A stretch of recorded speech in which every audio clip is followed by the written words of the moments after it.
Welcome to the BetterPears podcast. Join Dr. Jason Fujikawa for his insights on theology, philosophy, culture, and the verbal expressions we use to relate meaning and reality to one another. Make no mistake, this is a podcast for nerds, but particular nerds who are searching for old wisdom made ever new. To learn more about the BetterPears cultural empire, please visit BetterPears.com.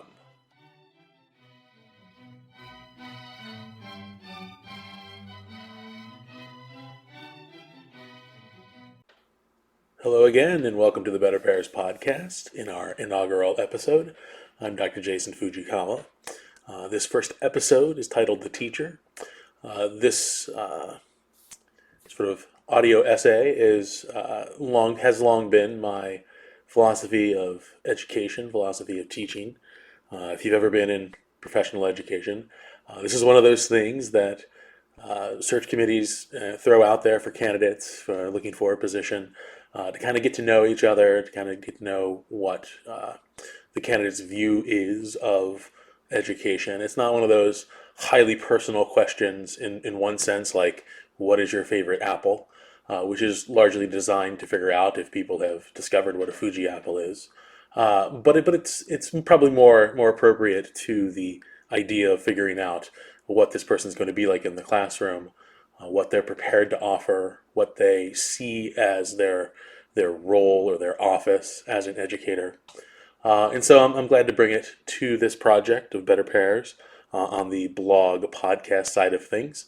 Again, to learn more about BetterPears and kind of the cultural empire that we're starting here, please visit BetterPears.com. That's BetterPears, one word, like the fruit, not like the socks.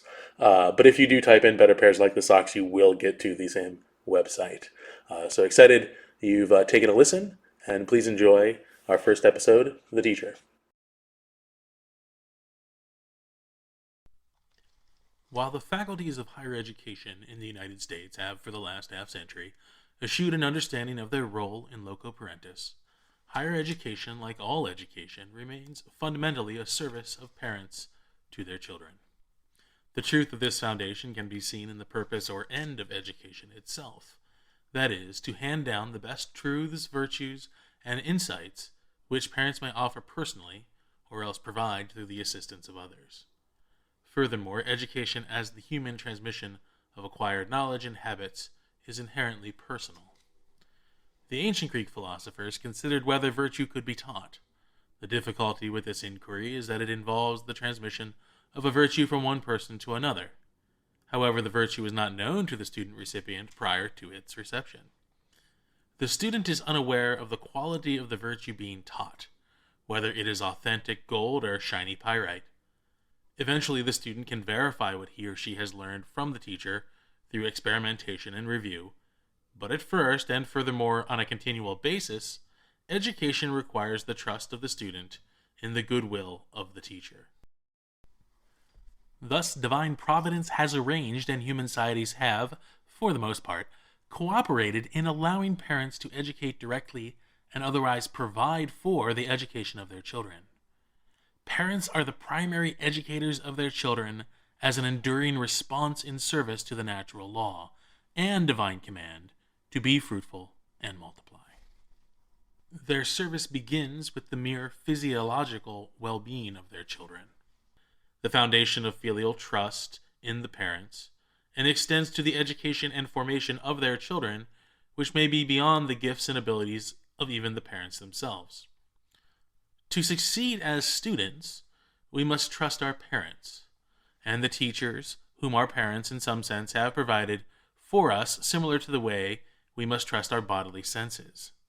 There is a certain status given to knowledge and insights which we acquire on our own through the use of our natural abilities of observation, experimentation, and analysis. We want to see things for ourselves. This is nothing new to the human experience. While René Descartes sought out clear and distinct ideas upon which to base his rational conclusions, St. Thomas the Apostle similarly suspended his judgment of the resurrection until he could probe the wounds of Christ with his own hands. Seeing, as well as the other bodily senses, is quite nearly synonymous with believing, and yet we do experience illusions. The oar dipped in water bends before the eyes of Descartes. Pictures appear to move before our eyes at the cinema. The sun descends below the horizon minutes before we see the sunset. The senses deceive us, and yet we only grow in knowledge once we engage the apparent deception to uncover an underlying truth of creation. Similarly, there are times when our human teachers, including our parents, may appear to deceive us and challenge our trust in them. The apparent deception cuts more deeply than sensory illusions on account of the personal willfulness behind the injury to our trust. Such crises of trust are the watershed moments in an individual's education. These moments precede decisions either to switch teachers or schools, to stop listening to parents or teachers, or to look at the matter with new eyes and to elevate one's understanding beyond what was previously grasped. The parent and professional teacher both desire this last outcome, which is the maturation of the student towards adulthood. The professional teacher works in the place of the parents, yet without the benefit of the student's natural disposition to trust in those upon whom he or she has long since depended. The professional teacher must therefore keep 4 aspects in mind while entrusted with the education and formation of students. First, the teacher must seek out the trust of each student. It is not enough that a teacher be resolved personally to seek what is best for the student.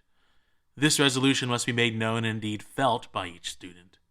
The effective communication of this goodwill of the teacher toward each student is no little matter and may require various approaches suited to the disposition of each student. Second, the teacher must have something to teach. The teacher must be able to engage the matter to be taught from various points of entry and analysis. The ancient dictum, "What one does not have, one may not give," applies most appropriately here. This does not mean that a successful teacher must have all the answers. It does mean, however, that a successful teacher is a steward of wisdom and worthy of the trust of each student. Third, the teacher must be courageous in bringing students, properly disposed, to those moments of crisis and growth.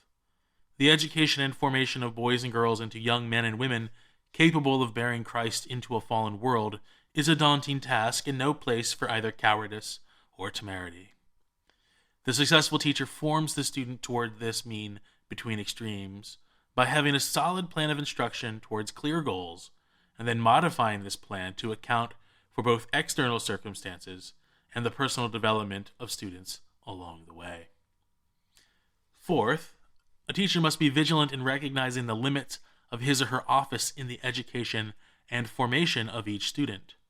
In other words, a successful teacher is humble, knowing that he or she has played a pivotal role in an ensemble cast.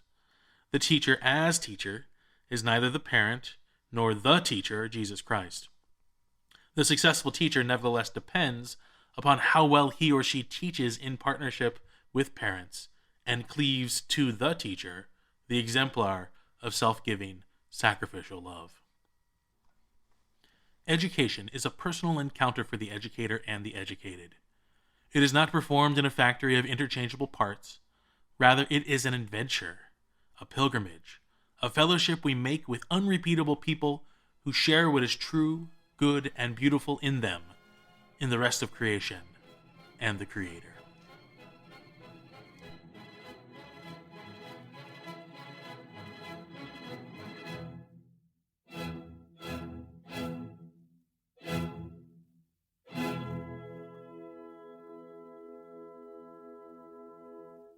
The views expressed by BetterPears contributors are theirs alone and do not necessarily reflect the views of BetterPears, its parent company, or any company or organizations affiliated with the contributors.